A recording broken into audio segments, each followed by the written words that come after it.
We're in the third quadrant of The Surge by Roland Smith, read with permission by Scholastic. It's getting really exciting.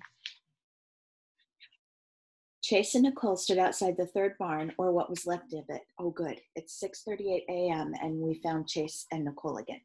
Chase and Nicole stood outside the third barn, or what was left of it. Two walls had collapsed, and the roof was completely gone. There was no sign of the other lions. They had either escaped or were stuck under one of the walls. Chase hoped they were stuck under one of the walls. "It's possible they're okay under there," he said. "There's a lot of hollow space. The sidewall went down first, and then the windward wall fell on top of it. It made sort of a wind fold. Do you see the angle? So it sort of made a tent." Nicole nodded. It might have protected them," Chase said. Nicole pointed at the cage that had held Simba. The door was gone. "There's no doubt about how Simba got out."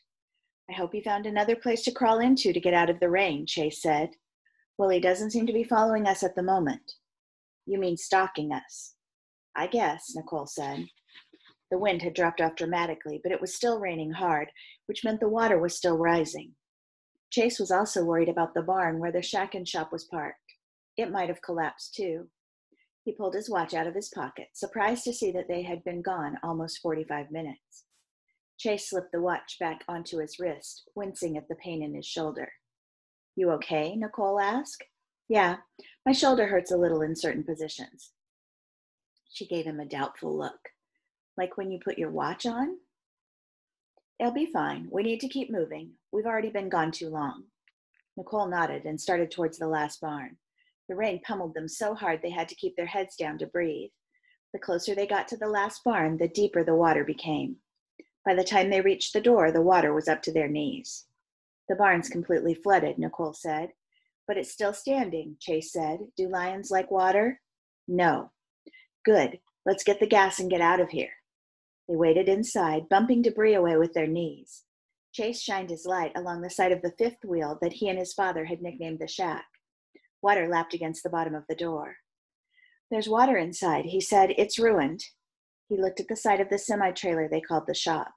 It sat higher than the fifth wheel, so the water hadn't reached its threshold yet.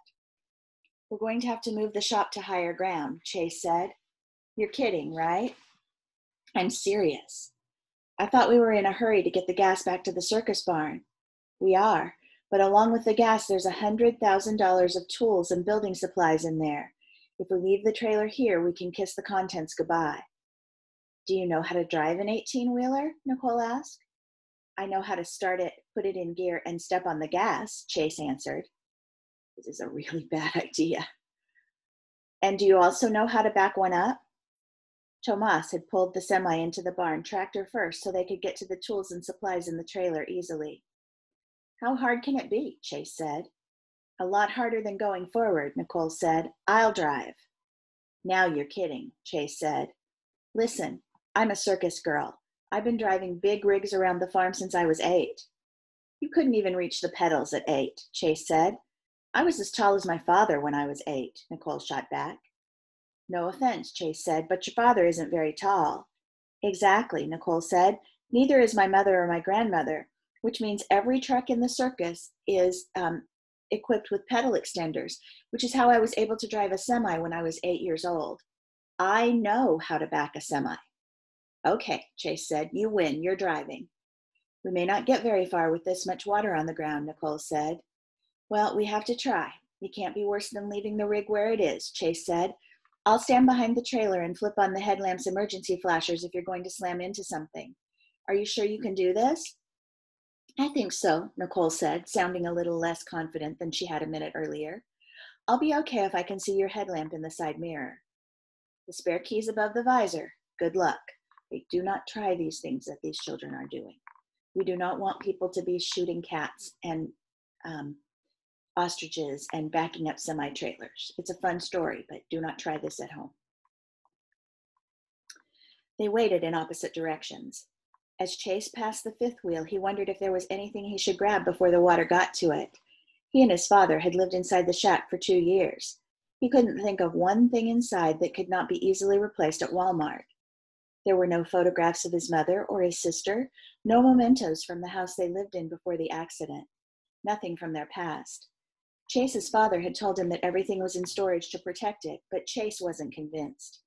He and his father rarely talked about their life before they started running toward storms. It's as if we never had another life, as if we've always been on the... His foot connected with something underwater, and he fell forward with a splash. He got up, choking on oily and gritty floodwater, one of his father's favorite sayings echoing in his head. In an emergency, you must focus. The moment you leave, that moment could be the last moment of your life. Chase wiped away the water and grime from his face, along with any thoughts of his past. Focus. Nicole pulled open the heavy driver's door and clambered into the cab. It smelled like sweat and coffee and fast food. She loved that scent. It reminded her of traveling with the circus, something she rarely got to do anymore because of school. She wondered if her mother even knew about Hurricane Emily. Probably not. With the show in Mexico, her mother was juggling 1,000 tasks, made harder by being in a foreign country. She rarely called home when she was away because Nicole's father was notorious for misplacing his cell phone, running the battery dry, or turning the ringer off. She pulled the visor down and the keys dropped into her lap. She made sure the semi was in park before putting the key into the ignition. The powerful diesel engine roared to life. She put on her seatbelt, then adjusted the seat and side mirrors as the engine warmed. Chase's headlamp looked like it was a mile away behind her. "Here we go," she said, "nice and slow. I don't want to run over my boyfriend." Nicole blushed. "I haven't even known Chase for 48 hours. We're not boyfriend-girlfriend." "Not yet," she said with a slight smile, "but I better slow that idea down too." She took out a deep breath, let it out, and then eased the gear into reverse. 6:47 a.m. "Marco thinks he knows a way to get us into the farm," John said. Cindy, Mark, Richard, and Tomas were gathered next to the cot. "I was going to try it myself," Marco said, "but I had a blowout. The police picked me up while I was changing the tire. I didn't want to go with them, but they threatened to slap the cuffs on me, so here I am. Frustrating. And now you tell me Hector's out? It can't get worse than that. He's the most dangerous animal we have on the farm." "I did a report on him," Richard said.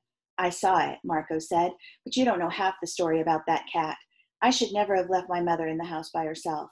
I should have stayed on the farm and made sure the animals were secure." "We need to get moving," John said. "If we all try to leave at once, the police will try and stop us," Marco said. He looked at Richard. "Where's your van parked?" "Out front." "You need to pull it around back. There's an exit in the locker room that the police aren't monitoring." John held his hand out for the keys. "I'll drive." Richard shook his head. "That's against company policy."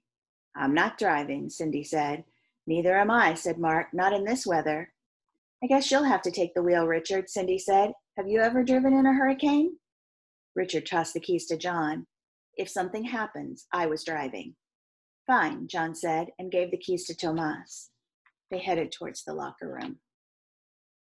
6:49 a.m.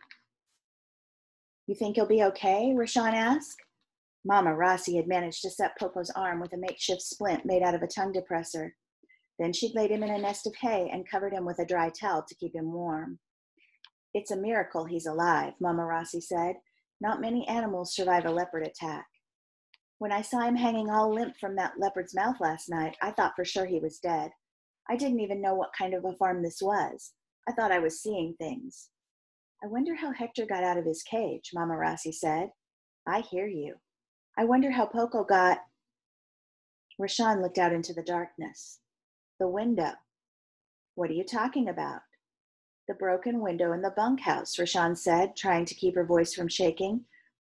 "It's a good 4 feet off the ground. How'd Poco get through it with his arm all busted up?" "He couldn't have," Mama Rossi said. "Unless that leopard jumped through a window with him in his mouth," Rashawn said. They both stared beyond the light with the same question. Was there a leopard staring back at them? 6:51 a.m. Chase was walking back and forth several yards behind the semi, checking the clearance, as Nicole reversed the rig in slow motion when a strange feeling crept up the back of his neck. At first he ignored it, thinking it was cold rain running under his shirt collar, but the feeling persisted. He turned his head and froze.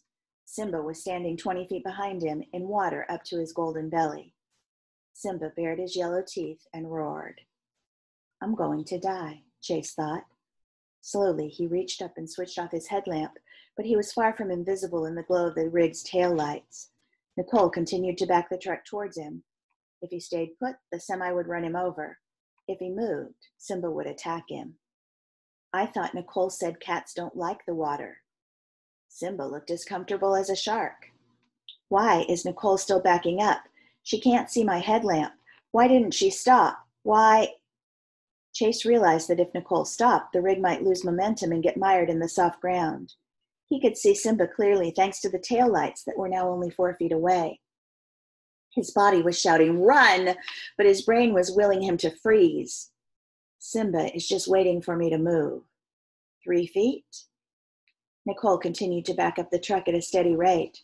Chase slowly looked away from Simba and focused on the back of the trailer. 2 feet? He put his arms out and laid his hands flat against the trailer doors. 1 foot? He felt the powerful truck push him over backward. He planted his feet and let the truck take him down into the water, which came nearly up to the undercarriage. He tried not to think about Simba's fangs sinking into his neck. Concentrate. Keep your legs between the tires. Keep your head above the water. He stretched his hands above his chest and let them play along the undercarriage until he found a strut he could grab. He felt his heels making furrows in the soft ground beneath the water as he was dragged along. A searing pain shot through his injured shoulder. The trailer began to veer to the right. She's cleared the barn. She's turning the rig so we have a straight shot to the circus barn. She's wondering where I am. Don't stop, Nicole. Keep cranking it. The trailer stopped for a moment, then started forward. Chase managed to spin around so his heels were dragging again. The truck started to slow. Chase let go of the strut he'd been clinging to and rolled to his right, narrowly clearing the rear tires. He stumbled to his feet, wiped the water from his eyes in time to see the cab lights blink on as Nicole opened the door. He splashed forward. Stay in the cab! What? Simba! Nicole turned the headlamp on. Chase glanced behind him and saw Simba come around the end of the trailer. You'll make it, Nicole shouted. Not if I trip or faint, not if you slam the door. Simba had cut the distance between them by half. I'm not going to make it. Nicole jumped out of the cab with the shotgun. She put it on her shoulder and pulled the trigger. A red flame came out of the barrel, followed by a deafening boom. Chase glanced back at Simba. The lion was standing still, staring past him at Nicole. Chase threw himself into the cab, and Nicole clambered in next to him, slamming the door closed. A second later, Simba's head appeared outside the passenger window. Nicole shrank back, practically landing in Chase's lap.